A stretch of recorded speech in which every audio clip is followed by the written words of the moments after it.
Hello friends, welcome to இதழ் channel. இன்றைக்கி போர்க் சுக்கா எப்படி பண்ணலான்னு பார்க்கலாமா? வாங்க வீடியோக்குள்ளே போகலாம். ஒரு குக்கரில் நான் தேவையான அளவு எண்ணெய் ஊற்றிக்கிறேன். வெங்காயத்தை போட்டுக்கலாம். நல்லா வதக்கி எடுத்துடலாம். நல்லா வதங்கிருச்சு.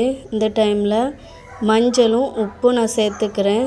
இது கறி நல்லா அவியறதுக்காக, பன்றிக்கறி நல்லா அவியறதுக்காக நான் நல்லா சேர்த்துட்டு, பன்னிக்கறி 1/2 கிலோ எடுத்து சேர்த்துக்கிறேன். நல்லா கழுவி வாஷ் பண்ணிவிட்டு அதையும் நல்லா கிண்டி விட்டுக்கலாம்.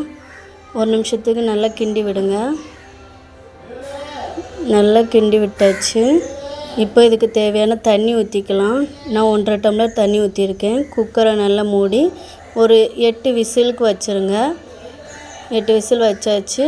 இப்போ நம்ம தேவையான மசாலா அரைச்சிட்டு வந்துடலாம். சீரகம், நல்ல மிளகு, சோம்பு, கடுகு, சின்ன உள்ளி, தேங்காய் சேர்த்து அரைச்சிட்டு வந்துடலாம்.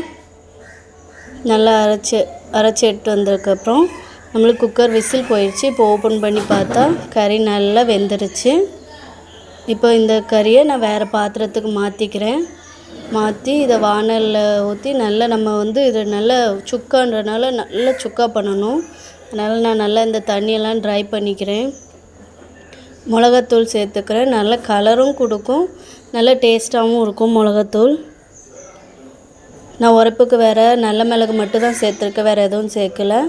இப்போது தேங்காய் விழுது அது கூட சேர்த்துடலாம். சேர்த்து நல்லா கிளறி விட்டுக்குங்க. நல்லா கொதிச்சிட்ருக்கு. இந்த டைம் கொஞ்சமாக உப்பும், நான் லெமன் 1/2 லெமன் லேசாக புளிஞ்சு ஊற்றிக்கிறேன், ஒரு 2-3 ட்ராப்ஸ் மட்டும். இது நல்லா எல்லா இடமும் கோட்டாகிற மாதிரி நல்லா கிண்டி எடுத்துக்குங்க. நல்லா கிண்டி இது நல்லா மூடி வச்சுருங்க. மூடிட்டு ஒரு 2 நிமிஷம் கழித்து திருப்பி எடுத்து இந்த அளவுக்கு ட்ரை ஆயிடுச்சு. இன்னும் இதை நல்லா கிண்டிட்டு நம்மளுக்கு ரெடி ஆயிடுச்சு. லேசாக அதில் நான் புதினா இலை போட்டுக்கிறேன். அவ்வளோதான், நம்ம போர்க் சுக்கா ரெடி. நீங்களும் வீட்டில் செஞ்சு என்ஜாய் பண்ணுங்கள். பாய் பாய்.